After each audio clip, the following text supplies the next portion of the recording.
Hello बच्चों, let's read the question. The question is the length and breadth of a rectangular sheet are 16.2 centimeter and 10.1 centimeter. Okay, एक length है और एक bread दे रखी है किसी भी रेक्टेंगुलर शीट की which is 16.2 centimeter and 10.1 centimeter respectively.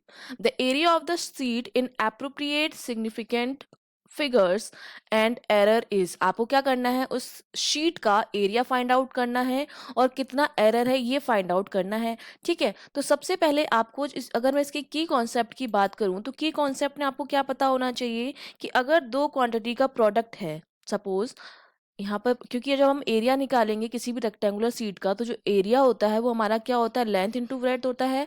That means अगर कोई प्रोडक्ट जो है, मतलब अगर कोई चीज जो है वो प्रोडक्ट है दो क्वांटिटीज का, सपोज एक्स जो इक्वल्स टू जो है ए इंटू बी है। अब अगर हमें एरिया में निकालना है तो हम मान लेते हैं कि इसमें जो एरर है वो डेल्टा ए है और इसमें जो एरर है वो क्या है, डेल्टा बी है।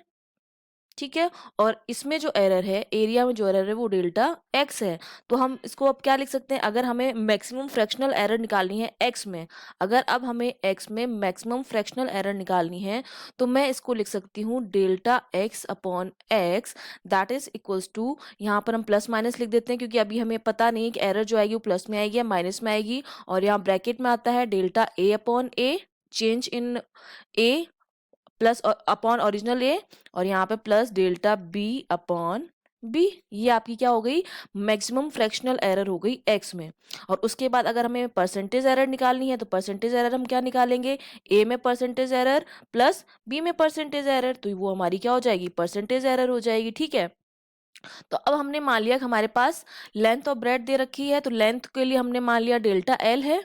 ठीक है, लेंथ के लिए हमने क्या मान लिया, डेल्टा एल है, और जो ब्रेथ है उसके लिए हमने डेल्टा बी मान लिया। ठीक है, डेल्टा एल और डेल्टा बी हमने मान लिया, ये हमारी क्या है, ये हमारी एरर है लेंथ में और ब्रेथ में, error in, error measurement in, measurement आप समझ जाएंगे, error measurement in length as well, length and breath, ये हमने मान लिया है।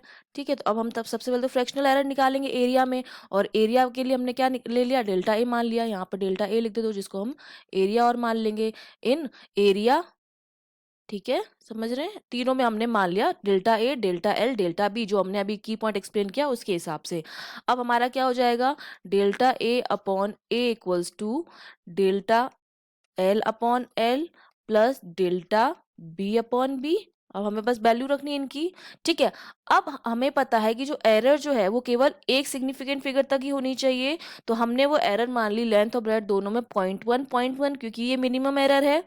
वन सिग्निफिकेंट फिगर तक एरर जो है वो हमारी कितनी है, क्योंकि 0.1 है तो ये हो जाएगा हमारा 0.1 अपॉन वैल्यू कितनी दे रखी, 16.2। सिमिलरली ब्रेथ में भी हम क्या मानेंगे, हमें क्या करना है, केवल एक सिग्निफिकेंट फिगर तक एरर माननी है, तो सिर्फ एक सिग्निफिकेंट वाली जो मिनिमम एरर आएगी वो 0.1 आएगी। सिमिलरली ब्रेथ में भी हमने क्या किया, 0.1 अपॉन वैल्यू कितनी है, 10.1।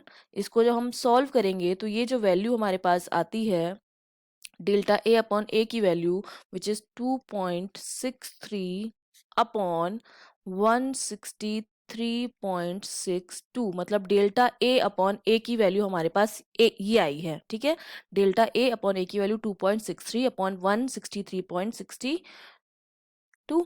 ठीक है, ये वैल्यू आ गई हमारे पास। तो अब हमारे पास जो ए आएगा, ए हमारा क्या होता है, अगर हम परसेंटेज एरर की बात करें, ए हमारा क्या होता है, ए जो ओरिजिनल वैल्यू है प्लस माइनस एरर कितना है उसमें, ये इसी तरह से लिखते हैं हम।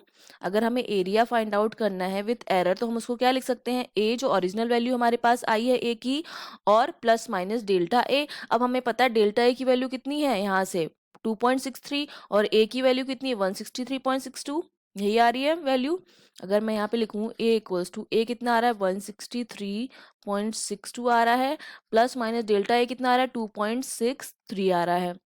लेकिन अब हमें सिग्निफिकेंट फिगर में फाइंड आउट करना है, तो और इसको राउंड ऑफ करना है, तो राउंडिंग ऑफ के कुछ रूल होते हैं।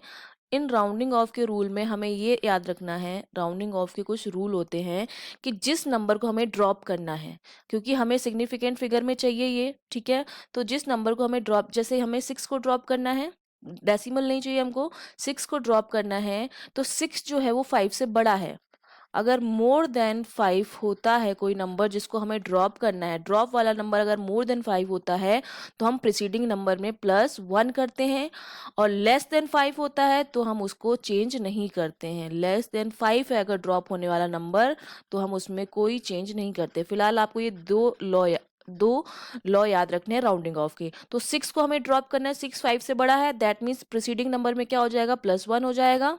सिमिलरली यहाँ भी हमें 6 को ड्रॉप करना है तो प्रीसीडिंग नंबर में क्या हो जाएगा, +1 हो जाएगा। तो हमारा जो एरिया आएगा विथ एप्रोप्रिएट सिग्निफिकेंट फिगर और एरर वो कितना आ जाएगा, 164 ±3, और ये एरिया किस में होता है, सेंटीमीटर स्क्वायर में होता है।